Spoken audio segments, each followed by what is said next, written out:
ಎಲ್ಲರಿಗೂ ನಮಸ್ಕಾರ. ಬೆಳಕು ಯೂಟ್ಯೂಬ್ ಚಾನಲ್ಗೆ ಸ್ವಾಗತ.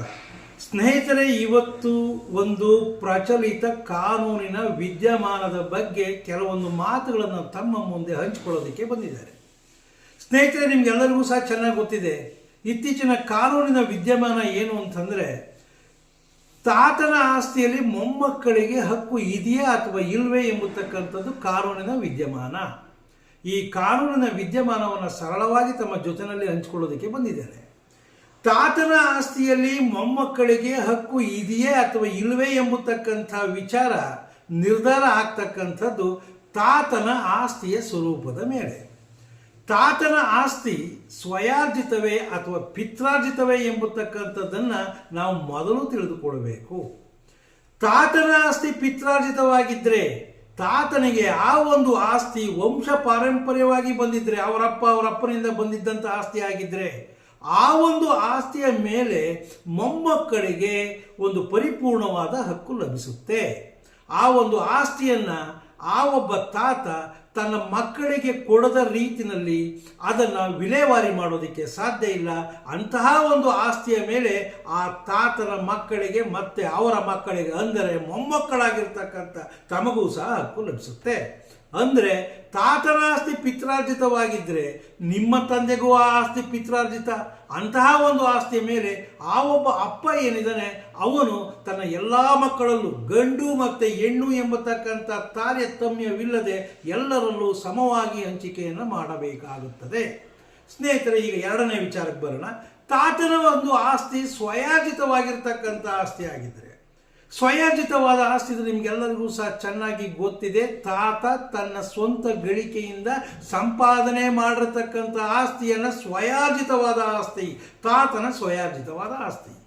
ತಾತ ಆ ಒಂದು ಸ್ವಯಾರ್ಜಿತವಾಗಿರ್ತಕ್ಕಂಥ ಆಸ್ತಿಯ ಮೇಲೆ ಸಂಪೂರ್ಣವಾದ ಅಥವಾ ಪರಿಪೂರ್ಣವಾಗಿರ್ತಕ್ಕಂಥ ಅಬ್ಸಲ್ಯೂಟ್ ಓನರ್ಶಿಪ್, ನಿರುಪಾಧಿಕ ಮಾಲೀಕತ್ವವನ್ನು ಹೊಂದಿರ್ತಾನೆ. ತಾತ ಆ ಒಂದು ಆಸ್ತಿಯನ್ನು ತನಗೆ ಇಷ್ಟ ಬಂದ ರೀತಿಯಲ್ಲಿ ವಿಲೇವಾರಿ ಮಾಡಬಹುದು. ಯಾರಿಗೆ ಬೇಕಾದರೂ ಅದನ್ನು ಕ್ರಯಕ್ಕೆ ಕೊಡಬಹುದು, ದಾನಕ್ಕೆ ಕೊಡಬಹುದು, ವಿಲ್ ಮಾಡಬಹುದು ಅಥವಾ ಭೋಗಕ್ಕೆ ಕೊಡಬಹುದು. ತಾತನಿಗೆ ಆಸ್ತಿಯ ಮೇಲೆ ಸಂಪೂರ್ಣವಾದ ಹಕ್ಕಿರುತ್ತೆ. ತಾತನ ಮಕ್ಕಳಿಗೆ ಆ ಒಂದು ಆಸ್ತಿಯ ಮೇಲೆ ಯಾವುದೇ ಹಕ್ಕು ಇರೋದಿಲ್ಲ. ತಾತ ಆಸ್ತಿಯನ್ನು ತನ್ನ ಹಲವಾರು ಮಕ್ಕಳಲ್ಲಿ ಯಾರಾದರೂ ಒಬ್ಬ ವ್ಯಕ್ತಿಗೆ ಏನು ಮಾಡಬಹುದು, ದಾನ ಮಾಡಬಹುದು, ವಿಲ್ಲನ್ನು ಮಾಡಬಹುದು. ಅಂತಹ ಆಸ್ತಿಯನ್ನು ಪಡೆದಿರ್ತಕ್ಕಂಥ ವ್ಯಕ್ತಿ 4 ಜನ ಗಂಡು ಮಕ್ಕಳು, 4 ಜನ ಹೆಣ್ಣು ಮಕ್ಕಳಲ್ಲಿ ಯಾವುದಾದ್ರೂ ಒಬ್ಬ ಗಂಡು ಮಗನಿಗೆ ಅವನು ವಿಲ್ಲೋ ದಾನನೋ ಮಾಡಿದಂಥ ಸಂದರ್ಭದಲ್ಲಿ ಆ ಪಡೆದುಕೊಂಡಾತ ಆ ಒಂದು ಆಸ್ತಿ ಸ್ವಯಾರ್ಜಿತವಾದ ಆಸ್ತಿ ಆಗುತ್ತೆ. ತಾತನ ಸ್ವಯಾರ್ಜಿತ ಆಸ್ತಿಯನ್ನು ಪಡೆದುಕೊಂಡಂಥ ವ್ಯಕ್ತಿ ಆ ಒಂದು ಆಸ್ತಿ ಅವನಿಗೆ ಸ್ವಯಾರ್ಜಿತವಾದ ಆಸ್ತಿ ಆಗುತ್ತೆ. ಈಗ ನೀವು ಅರ್ಥ ಮಾಡ್ಕೊಂಡಿದ್ದೀರಾ. ಆ ಅಪ್ಪ ಈಗ ಮುಂದುವರೆದ ಭಾಗವಾಗಿ ಯೋಚನೆ ಮಾಡೋಣ. ತಂದೆ, ತಾತನ ಒಂದು ಸ್ವಯಾರ್ಜಿತವಾದ ಆಸ್ತಿ ಇತ್ತು. ಆ ಆಸ್ತಿಯನ್ನು 8 ಜನ ಮಕ್ಕಳಲ್ಲಿ ತಾತ ಹಂಚಲಿಲ್ಲ. ಯಾವುದಾದ್ರೂ ಒಬ್ಬ ಮಗನಿಗೆ ಅವನೇನು ಮಾಡ್ತಾನೆ, ಅದನ್ನು ದಾನವನ್ನು ಮಾಡ್ತಾನೆ. ದಾನವನ್ನು ಪಡೆದಿರ್ತಕ್ಕಂಥ ಮಗನಿಗೆ ಅದು ಸ್ವಯಾರ್ಜಿತವಾದ ಆಸ್ತಿ ಆಯಿತು. ಆ ಆಸ್ತಿಯ ಮೇಲೆ ಆ ಒಂದು ಪಡೆದಿರ್ತಕ್ಕಂಥ ವ್ಯಕ್ತಿಯ ಮಕ್ಕಳಿಗೆ ಅದರ ಮೇಲೆ ಯಾವುದೇ ಹಕ್ಕಿಲ್ಲ. ಆ ವ್ಯಕ್ತಿ ಆ ಒಂದು ಆಸ್ತಿಯ ಮೇಲೆ ಅಬ್ಸಲ್ಯೂಟ್ ಓನರ್ಶಿಪ್, ತಾತನಿಗೆ ಹೇಗೆ ಅಬ್ಸಲ್ಯೂಟ್ ಓನರ್ಶಿಪ್ ಇತ್ತೋ ಅದೇ ರೀತಿಯಲ್ಲಿ ದಾನ ಪಡೆದಂಥ ಒಬ್ಬ ಮಗನಿಗೆ ಅದರ ಮೇಲೆ ಅಬ್ಸಲ್ಯೂಟ್ ಓನರ್ಶಿಪ್ ಇರುತ್ತೆ.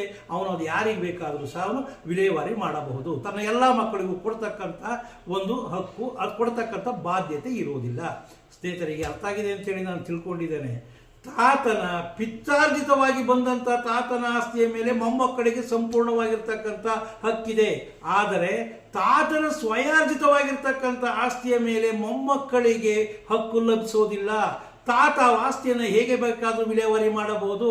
ತಾತ ಒಂದು ಪಕ್ಷ ಒಬ್ಬ ಮಗನಿಗೆ ಅದನ್ನು ದಾನ ಮಾಡಿದರೆ ದಾನವನ್ನು ಪಡೆದಂಥ ಮಗನಿಗೆ ಅದು ಸ್ವಯಾರ್ಜಿತವಾದ ಆಸ್ತಿ ಆಗುತ್ತೆ.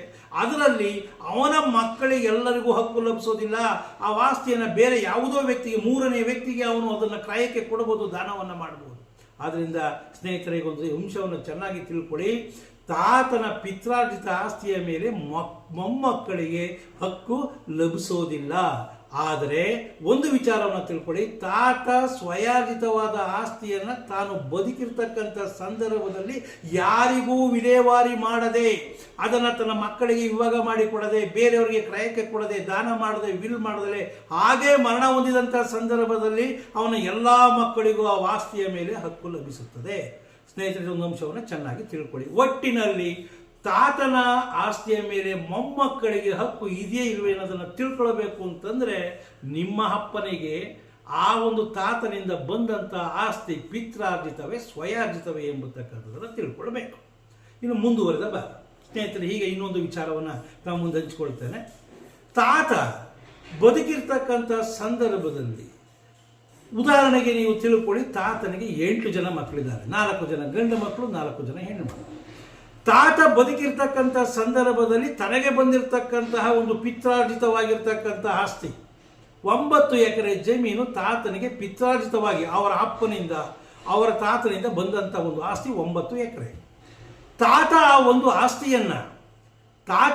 ಆ ಒಂದು ಆಸ್ತಿಯನ್ನು ತಾನು ಬದುಕಿರಬೇಕಾದ್ರೆ ತನ್ನ ಮಕ್ಕಳಲ್ಲಿ ವಿಭಾಗವನ್ನು ಮಾಡಿ ಕೊಡ್ತಾನೆ. ವಿಭಾಗವನ್ನು ಮಾಡಿ ತನಗೆ ಒಂದು ಭಾಗವನ್ನು ಇಟ್ಕೊಳ್ತಾರೆ. ಒಟ್ಟು 9 ಭಾಗ ಮಾಡ್ತಾರೆ. 9 ಎಕರೆ 1 ಎಕರೆಗಳಾಗಿ 9 ಭಾಗ ಆಗುತ್ತೆ. ತಾತನಿಗೆ ಬಂದಂತಹ ಒಂದು ಭಾಗ ಏನಿರುತ್ತೆ 1 ಎಕರೆ ಜಮೀನು, ಅದರ ಮೇಲೆ ಅವನಿಗೆ ಅಬ್ಸಲ್ಯೂಟ್ ಓನರ್ಶಿಪ್ ಇರುತ್ತೆ. ಆ ವಾಸ್ತಿಯನ್ನು ಅವನು ಹೇಗೆ ಬೇಕಾದರೂ ಸಹ ವಿಲೇವಾರಿಯನ್ನು ಮಾಡತಕ್ಕಂಥ ಒಂದು ಅವಕಾಶ ಅವನಿಗೆ ಲಭಿಸುತ್ತೆ. ಅದರ ಮೇಲೆ ಮೊಮ್ಮಕ್ಕಳಿಗೆ ಪಾಲಿದೆ ಅಂತ ಕೇಳಿದಂಥ ಸಂದರ್ಭದಲ್ಲಿ ಮೊಮ್ಮಕ್ಕಳಿಗೆ ಅದರ ಮೇಲೆ ಅಧಿಕಾರ ಇರೋದಿಲ್ಲ. ಅಂದರೆ ಅವನು ಬದುಕಿರಬೇಕಾದ್ರೆ ಅದನ್ನು ಯಾವ ರೀತಿಯಲ್ಲಿ ಬೇಕಾದರೂ ವಿಲೇವಾರಿ ಮಾಡಬಹುದು. ಒಂದು ಪಕ್ಷ ತಾತ ಮರಣ ಹೊಂದಿದಂಥ ಸಂದರ್ಭದಲ್ಲಿ ಯಾರಿಗೂ ವಿಲೇವಾರಿ ಮಾಡದೆ ಅಂಥ ಆಸ್ತಿಯ ಮೇಲೆ ಎಲ್ಲರಿಗೂ ಸಹ ಅಧಿಕಾರ ಬರುತ್ತೆ, ಅವನು ವಾರಸುದಾರರಿಗೆ ಅಧಿಕಾರ ಬರುತ್ತೆ. ಸ್ನೇಹಿತರೆ, ಇವೆರಡೂ ಅಂಶಗಳನ್ನು ತಮಗೆ ಸ್ಪಷ್ಟಪಡಿಸಿದ್ದೇನೆ. ಈ ಅಂಶಗಳು ತಮಗೆ ಅರ್ಥ ಆಗಿದೆ ಅಂತೇಳಿ ತಿಳ್ಕೊಡ್ತೇನೆ. ಜೈ ಹಿಂದ್, ಜೈ ಕರ್ನಾಟಕ.